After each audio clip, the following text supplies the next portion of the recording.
Bem-vindos a mais um vídeo com reflexões no YouTube. Hoje eu vou falar de um assunto que está sendo muito polêmico nas redes sociais, que é a privatização das praias no Brasil. Quanta bobagem e quanta desinformação que está contida nesta afirmação.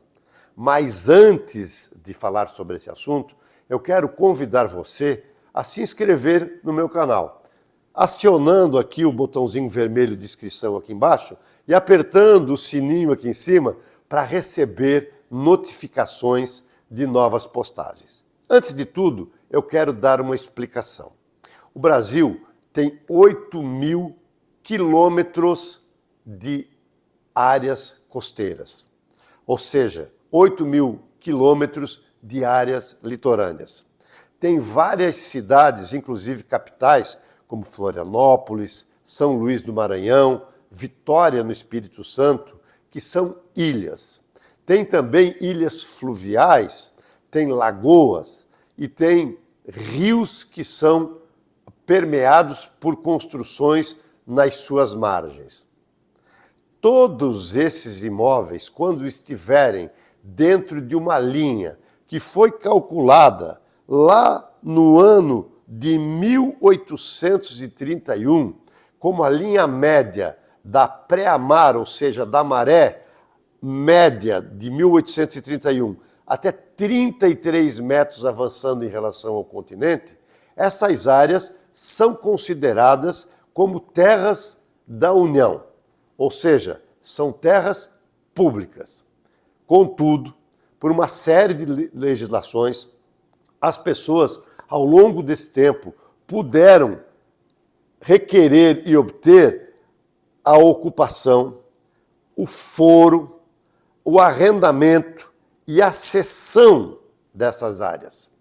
E para esses que são arrendatários, ocupantes, cessionários, foreiros, há uma obrigação, cada vez que vendem esse imóvel, de pagar um tributo chamado laudêmio sobre o valor que o patrimônio da União avalia esses imóveis. E anualmente também tem que pagar uma taxa chamada taxa de ocupação. Agora, tramita no Congresso Nacional um projeto de lei número 5.177, que iniciou lá no ano de 2020, da deputada Rosana Vale, do PSB de São Paulo, que autoriza que esses ocupantes, foreiros, arrendatários e cessionários adquiram o domínio dessas terras. Eles têm somente, vamos usar uma expressão que talvez não está corretamente colocada, mas para que vocês entendam, eles têm somente o direito de posse. Eles não têm a propriedade plena, eles não têm o domínio pleno. Em direito, posse é uma coisa, propriedade é outra. Então, a partir dessa legislação que está sendo discutida, as pessoas que estejam nessa situação de ocupantes, foreiros, arrendatários, cessionários, poderão comprar da União esses imóveis.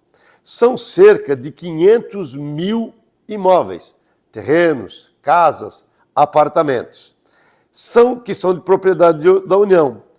E o projeto prevê que essa aquisição possa ser feita voluntariamente por quem quiser. Ou seja, ninguém será obrigado a comprar.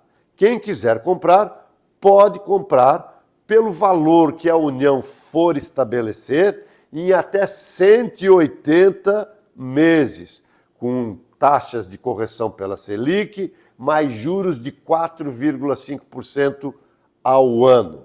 De modo que esse projeto, se aprovado, ao contrário do que dizem que vai privatizar as praias, vai trazer o domínio pleno para essas pessoas que hoje não têm o domínio pleno, trazendo com isso segurança jurídica com a propriedade, trazendo um volume imenso de receita, de recursos para os cofres da União, trazendo a desnecessidade da manutenção da estrutura das delegacias do patrimônio da União para manter as estruturas administrativas de controle desses pagamentos, que essa estrutura acaba sendo mais cara a sua manutenção do que efetivamente o que ela arrecada. De modo que é uma situação, é um projeto de lei que merece ser festejado, aplaudido e merece ser aprovado.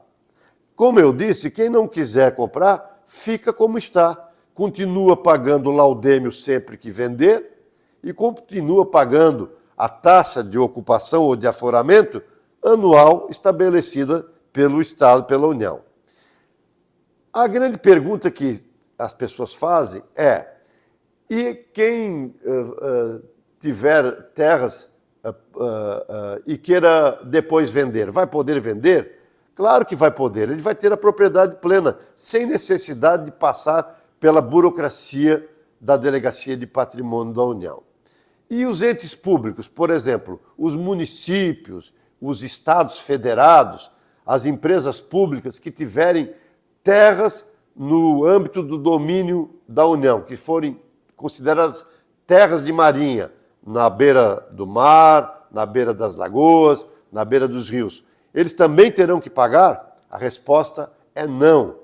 Para essas entidades públicas haverá uma desnecessidade da compra, porque vai ser efetuada no Congresso Nacional, uma regulamentação específica e especial para as entidades públicas.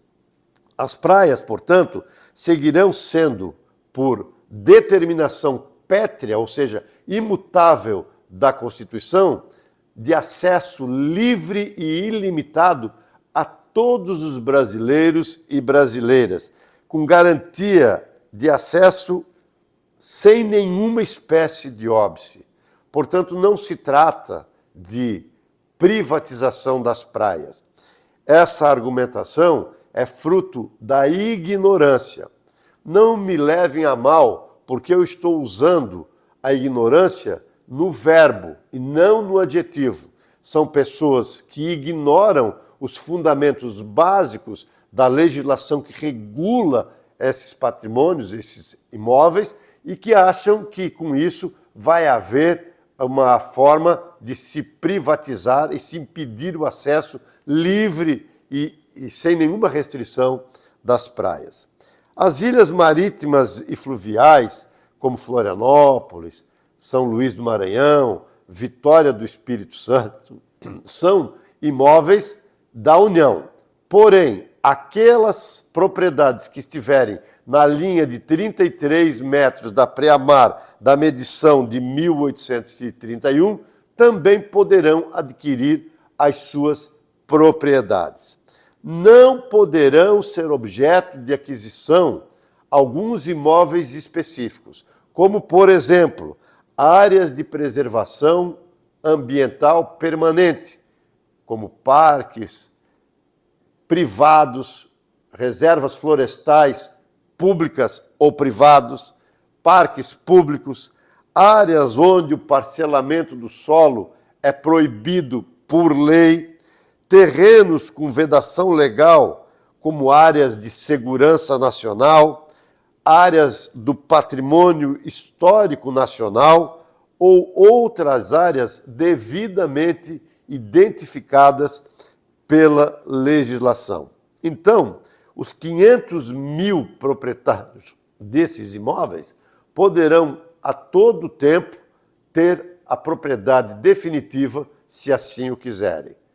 Muito diferente, portanto, de qualquer discussão que preveja ou sequer tenha por objetivo instituir no Brasil a privatização das praias, que são um patrimônio de todos os brasileiros.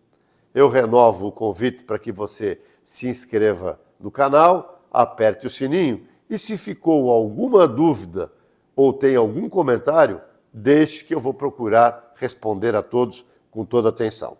Muito obrigado.